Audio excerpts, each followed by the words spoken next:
सीतनाथ समारंभा रामानंदाचार्य मध्यमा अस्मदाचार्य पर्यन्तं वंदे गुरु परंपरा भक्ति भक्त भगवंत गुरु चतुर नाम वपु एक इनके पद वंदन किए नासत विघ्नानेक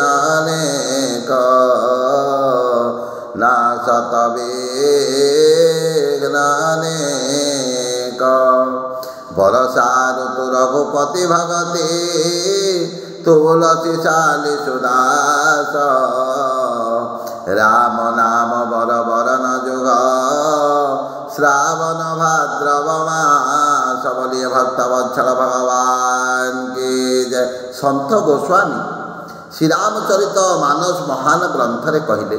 बरसा ऋतु रघुपति भगति वर्षा ऋतु को भगवान को जो माने भक्ति करती से भक्ति को ये वर्षा ऋतु सहित तुलना करे ताले कहले बरसा ऋतु रघुपति भगति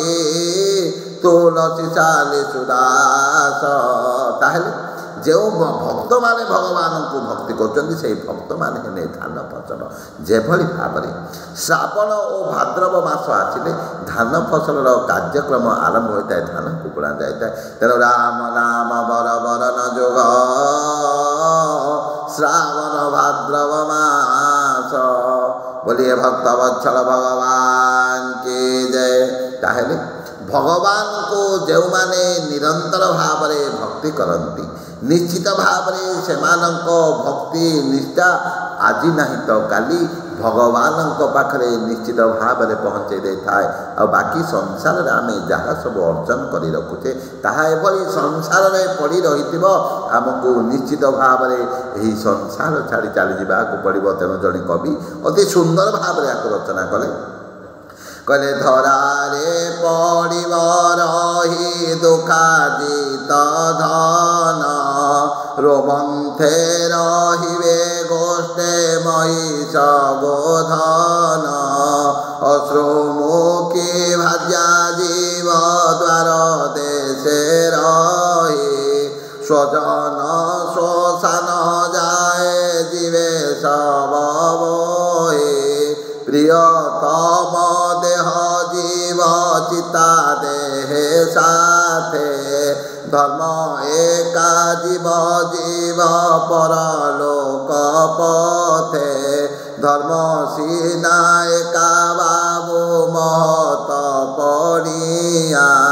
आओ बाकी सबू अटे अढ़ेई दिनिया। ताहले ए कथाटी को जदि आमे भल भाव में बुझा ये ना हला जीव ये संसार निश्चित भाव में जीव या ना हला दुनिया यही दुनिया को दुई पटे नुआ जन्म को एंतुड़ी निया ए भाई मरण को चिंता निया दुई पटे दुई निया यही तो हला दुनिया ए दुनिया रो आज नहीं तो काली समस्त को चली जावाक पड़ो किंतु आमे जहाँ को मोर मोर बोली कहूचे ए सब जिनिस एभली भाव में पड़ी आम चली जा देखते गोटे कथा आम जो गाई गोरु जो धन संपत्ति जो घर द्वार अर्जित सब से भाव में पड़ी आम चली जा। द्वितीय जदि आम चिंता करवा अश्रुमुखी भाज्या जीव द्वार देशे रही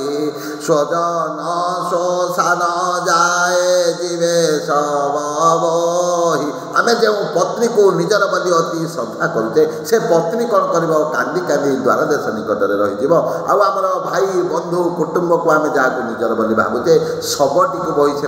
श्मशान पर्यंत जीवे। तेणु प्रियतम देह जीव चिता देहे साथे धर्म एका जीव जीव परलोक पथे आम जो देहटी को अति निजर बोली मन करुचे अति सुंदर हवाई अति सुंदर रखापी देहटी को भल रखापी आम अति आदर करुचे से देहटा कौन हम चिता लय सांगे जीव से देहटी चिता सहित मिशीज अग्नि पोड़ीज किंतु धर्म एका जीव जीव परलोक पथे ସମସ୍ତେ କିନ୍ତୁ ଏହି ଜନ୍ମ କାଳ ମଧ୍ୟରେ ଆମେ ଯାହା ଧର୍ମ କରିଥିବା ଯେଉଁ ଧର୍ମ ଉପାର୍ଜନ କରିଥିବା ଯେଉଁ ଧର୍ମ ଉପକାର କରିଥିବା ତାହା କ'ଣ କରିବ ଆମ ସହିତ ନିଶ୍ଚିତ ଭାବରେ ଯିବ। ତେଣୁ ଧର୍ମ ଏକା ସିନା ବାବୁ ମହତ ପଣିଆ ଆଉ ବାକି ସବୁ ଅଟେ ଅଡ଼େଇ ଦିନିଆ। ତେଣୁ ଆସନ୍ତୁ ସଂସାରରେ ରହିବା, କିଛି ସତ୍କର୍ମ କରିବା, କିଛି ପରୋପକାର କରିବା, କିଛି ଭଲ କର୍ମ କରିବା, କିଛି ଧର୍ମ ଉପାର୍ଜନ କଲେ ଏହା ଆମର ବାଟ ଖର୍ଚ୍ଚ ସହିତ ଆମ ସହିତ ଯିବ। କିନ୍ତୁ ଆଉ ବାକି ସଂସାରରେ ଯାହା ଥିବ ତାହା ସେମିତି ପଡ଼ି ରହିଥିବ, କେହି ରହିନାହିଁ ରହିବେ ନାହିଁ। ଭବ ରଙ୍ଗଭୂମି ତଳେ ସର୍ବେ ନିଜ ନିଜ ଲୀଳା ଖେଳା ଛାଡ଼ି ବାହୁଡ଼ିବେ କାଳ ବଳେ। ଜୟ ଜଗନ୍ନାଥ, ଜୟ ଜୟ ଜଗନ୍ନାଥ, ଜୟ ଜୟ ଜଗନ୍ନାଥ।